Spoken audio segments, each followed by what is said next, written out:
I did an excavation in Israel. The York delegate was Professor Steve Mason, who was in the graduate program in classical studies here at York.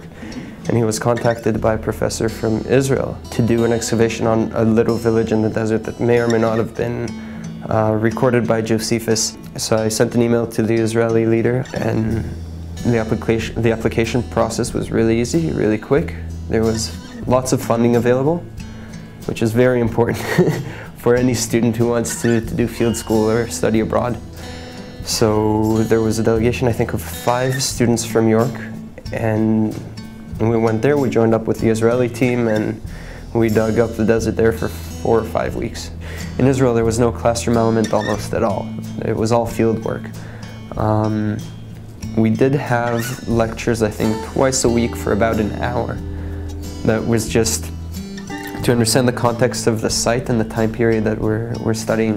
Even the Israeli archaeologists were pretty frustrated with the site. It was very little. It was probably mud brick walls over stone foundations, occupied for maybe 70 years, right between the 2 Jewish revolts.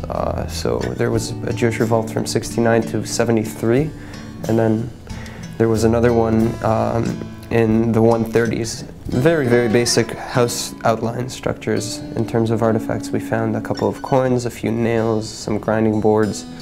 At first I wasn't sure how to tell the difference between little rocks and pieces of pottery. But once you find the handle of a pot, you know immediately what it is, and it's quite exhilarating. There was a coin I actually found with the naked eye. All the coins on the excavation were found with a metal detector. I found it I just saw it.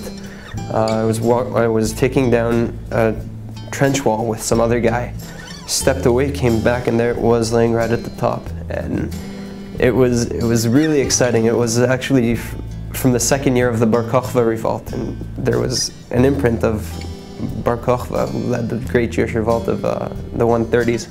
It's to see a side of classics that York doesn't usually offer. It's something that we talk about a lot in class. We talk about the material culture, we talk about the archaeology, but we don't see it, we don't know how it's done.